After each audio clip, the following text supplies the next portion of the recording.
በባሌ ምድር በርካታ አስደናቂ አስደማሚ የተፈጥሮ ጸጋዎች ስናይ ቆይተናል እና ዛሬ ዲስከስ እንድናደርግ የፈለኩት ብዙ የሚያስቆጭ ነገር እንደሚሰማችሁ አልጠራጠርም።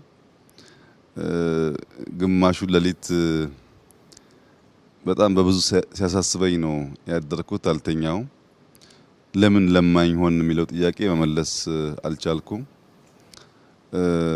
ባሌ ያየነው ሀብት ተፈጥሮ ስለኛ ትተን ስለአሁኑ ትተን እንዴት ነው ትውልድ ነቅቶ ከመባላት ወጥቶ አገሩን ሰርቶ ከልመና የሚወጣ ሀገር ምን ፈጥሮ ለሚለው ሪፍሌክት እንድናደርግ ነው።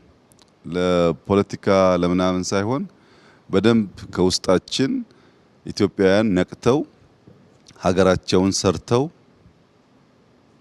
ሌላ መርዳት ሲገባን እኛ ያለንበት ሁኔታና የተሰጠን ነገር አብሮ አይሄድም። ሁለት ሶስት ሰው ጠይቄ ያለው ያው እንደምታውቁት ሁሉንም ዓለም የማየት እድል አግኝቻለሁ። በሁሉም ዓለም ሻል ያሉ የሚባሉ ነገሮች ለማየት እድል አግኝቻለሁ። እኔ አጋንኛው እንዳይሆን እየጠየቄ ያሉኝ ሰዎችም መሰል ሀሳብ ነው ያላቸው። እስካሁን በህይወት ዘመኔ እንደ ባሌ ያለ ምድር ሁሉም ነገር በአንድ ስፍራ ያለው አይቼ አላቅም። ኢትዮጵያም ውስጥ አፍሪካም ውስጥ የትም ዓለም ይሄ ተሰጥቶን ግን ልጆቻችን ጫማ የላቸው።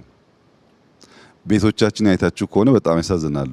ለምን የሚለው ጥያቄ መልስ አላገኘሁለትምና ዲስከስ አድርገን ምናልባት ትውልድ ነቅቶ ተምሮ እኛ ያበላሸነው ያላስተካከልነው ነገር አርቆ አርሞ ለነገይቱ ኢትዮጵያ ተስፋ እንዲሆነው የዛሬ ውይይታችን ኢንፎርማል ሆኖ ከዛ ኢንፎርማል ሀሳብ ውስጥ የሆነች ቁም ነገር በአንዳንድ ጀግና ሰው ጭንቅላት ውስጥ መልእክት ዘር ሆና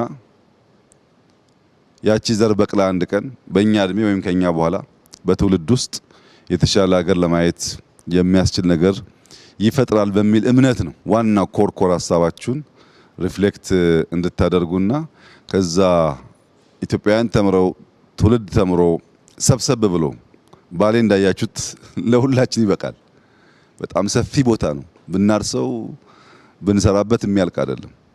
ካለንበት ሁኔታ ወጥተን እንዴት ነው ሀገር ሰርተን በጋራ የምንኖረው የሚለውን ነገር ሲኒየር አመራሮች አላችሁ፣ ወጣቶች አላችሁ፣ ከተለያየ ፐርስፔክቲቭ የተሰማችሁን እውነተኛ ስሜት ሪፍሌክት በማድረግ ሌሎች ሰዎች ተምረው እንዲነቃቁ፣ እንዲሰሩ፣ እንዲበረቱ ሀገር ጥሎ መሰደድ ሳይሆን ወደ ሀገር መሰደድ ሀገርን ወደ ማወቅ እንዲመለሱ የሚያደርጉ